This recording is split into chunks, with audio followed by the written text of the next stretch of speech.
Ayollar taloqini talab qilsa bo'ladigan ahvollar. Savol. Assalomu alaykum hurmatli ustoz. Erlar ayoli tug'mas chiqib qolsa yoki er tarafning ota-onasiga yoqmay qolsa va yoki hatto ko'ngli tushmay qolsa-mu ayolini taloq qilsa bo'ladi ekan. Undaqda ayollar qandaq ahvol ostida eridan taloq talab qilsa bo'ladi? Masalan, eri namoz o'qimaydigan yoki aroq ichadigan va yoki tug'mas bo'lgan ahvollarda ayol kishi taloqini talab qilsa bo'lamdi. Agar qiz tarafning ota-onasi ajrashtirib olishni talab qilib turib olsa, ayol kishi qandaq qilish kerak? Javob. Va alaykum assalom va rahmatullohi va barakatuhu. Barliq hamd sanolar Janobi Allohga bo'lsin. Durud va salomlar payg'ambarimizga, u zotning oila tavobatlariga, ashablarga va u zotga toki qiyomatgacha ergashganlarga bo'lsin. Shariatda nikahlanishdan ko'zlangan maqsadlarning ichida aram elish, xotirjamlik, mehr-muhabbat, unsi ulfat, salih farzand ko'rish, iffatlik bo'lish va juftini iffatlik saqlash, farzandlarni tarbiyalash va huzur elish qatorliqlar bo'lib, bu maqsadlar vujudga chiqsa nikoh davomlashadi. Maqsadlar vujudga chiqmasa, taloq qilish erning qo'lida bo'lg'achqa, er xolisa ayolini taloq qiladi. Bu huquq ayolning qo'lida bo'lmag'achqa, ayol xohlagan vaqtida o'zini taloq qilolmaydi. Lekin nikahlanishdan ko'zlangan maqsadlar vujudga chiqmagan tuvandagi ahvollarda taloqni talab qilsa bo'ladi.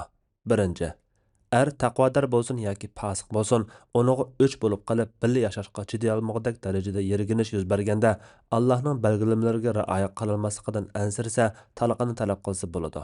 Bu ahvolda er xolisa taloqini bersa taloq bo'ladi. Agar bergan to'yliq mahrini yoki bir qismini qaytarib olib qo'yversa, bu xul'i bo'ladi. Xul'i bilan ayol bu erdan o'zil kesil ajraydi. Qayta nikohlanish bo'lsa, yangi nikoh bilan yangi to'yliq kerak bo'ladi.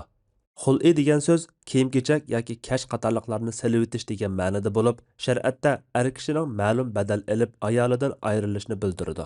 Bundaq ayrilishqa silib o'tish degan ma'nodagi xul'i so'zning ishlatishining sababi shuki, er ayol ikkalan biri yana biriga qarta yo'gab turadigan kiyimdir. Alloh taolo Qur'onda ular sizlar uchun kiyimdir, sizlarmi ular uchun kiyimsizlar degan. Baqara surasi 143-oyat. Haq taolo aytadi: Ayollaringlarga mahri uchun berganinglardan biror narsa qaytarib elishinglar sizlarga halol bo'lmaydi. Faqat er ayol ikkalan Allohning belgilamalariga rioya qilinmasligidan qo'rqqan ahvolda halol bo'ladi. Agar er ayol ikkalanning Allohning belgilamalariga rioya qilinmasligidan qo'rqsanglar, xotinning xatini elish uchun to'lagan to'limida u ikkisiga gunoh bo'lmaydi. Ana shular Allohning chek-chegaralaridir. Uningdan o'tib ketmanglar. Kimki Allohning chek-chegaralaridan o'tib ketsa, ana ashular zolimlardir. Baqara surasi 229-oyat.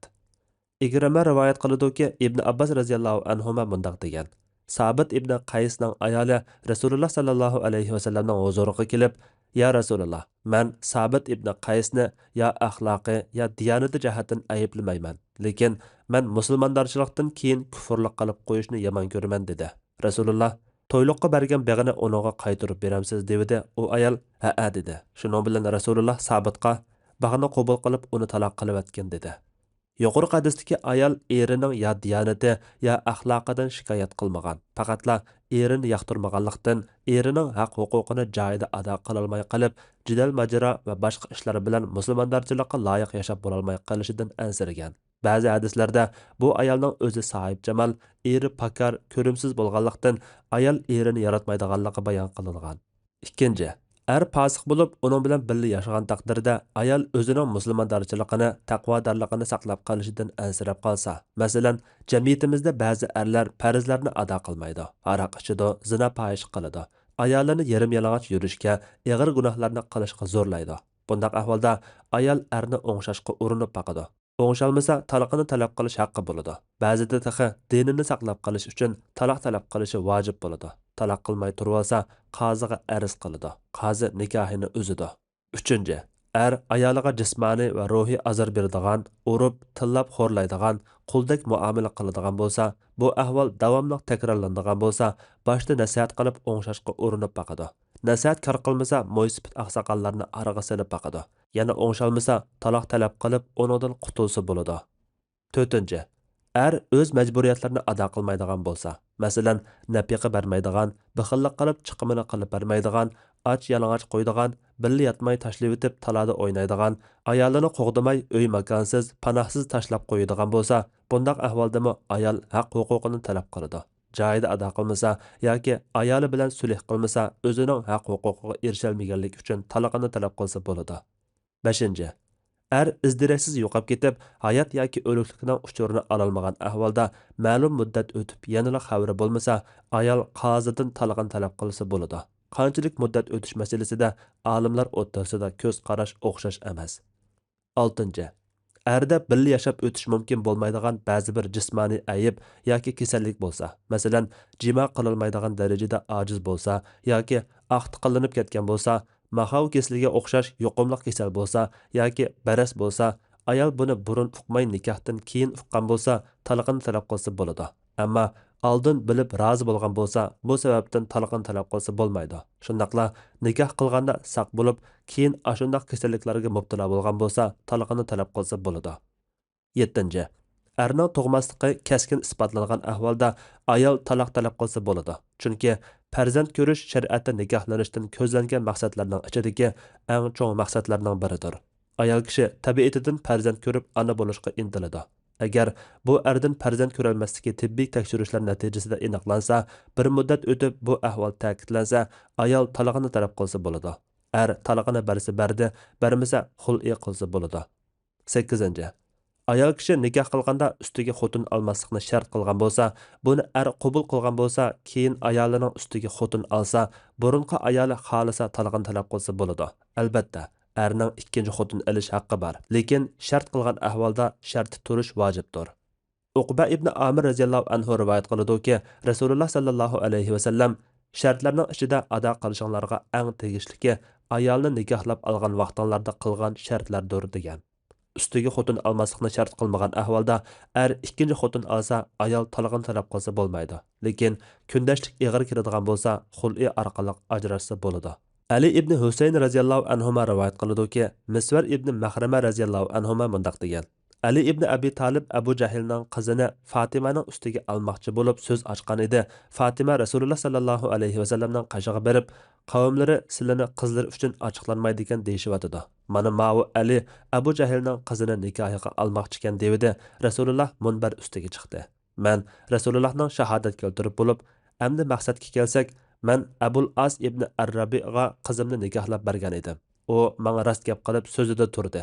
Fatima mendan bir paradir. Onunğa azar yetishini yomon ko'raman. Alloh bilan qasam qilamanki, Alloh taolaning elchisining qizi bilan Alloh taolaning dushmanining qizi hargizmi bir erning amrida jam bo'lmaydi deganligini angladim. Shuning bilan Ali qayta so'z aytishdan voz kechdi. Misvar ibn Mahrama radhiyallohu anhuma rivoyat qiladi-ki, men Rasululloh sallallohu alayhi va sallamning munbarda turib, Hisham ibn Mughira jamoati mendan qizini Ali ibn Abi Talibga nikohlab berishlariga ijozat so'ragan edi. Men ijozat qilmayman, yana ijozat qilmayman, yana ijozat qilmayman. Faqatla Abu Talibning o'g'li qizimni qo'yib etib, ularning qizini elishni xolisa andin olsa bo'ladi. Chunki u degan mendan bir paradir. Uni bearam qilgan ish menimi bearam qiladi. Onaga azar bergan ish menga azar bo'ladi deganligini anglagan edim. Yuqorqi ahvollardan boshqa kundalik turmushda bo'lib turadigan ushaq tushak, qattiq quruq gap so'z, jidal majralar, yo'qulan bahonalar yoki qiyin ota-onalar bilan so'g'uq muomala qilish, ko'z qarash o'xshashmasligi qatorliq ahvollarda talaqini talab qilib turib olish harom bo'ladi. Chunki real hayot degan azdur ko'pdir xafalikdan, bearamchilikdan, ko'ngilsizliklardan xoli bo'lmaydi. Sababsiz taloq talab qilishdan ogohlantiradigan qattiq tahdid bilan cheklama kelgan. Rasululloh sallallohu alayhi va sallam qaysi bir ayol qiyinchiliksiz eridan taloqini so'rasa, u ayolga jannatning purqi haromdir degan.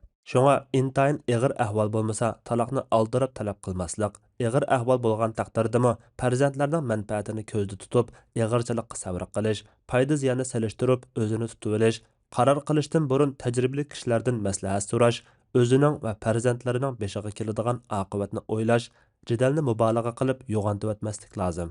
Er tarafning tuqqanlarimi yo'qolan ishlarni bahona qilib, er xotinni ayirib o'tishga urinmasligi, qiz tarafmi bekordan bekorga qizini ajrashtirib olmasligi lozim.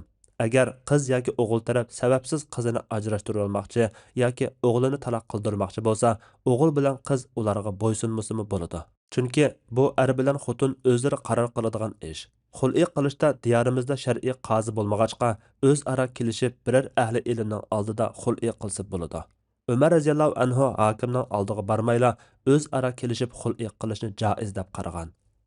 Alloh eng to'g'risini bilguchidir. Fatvoda doktor Abdul Aziz Rahmatullah.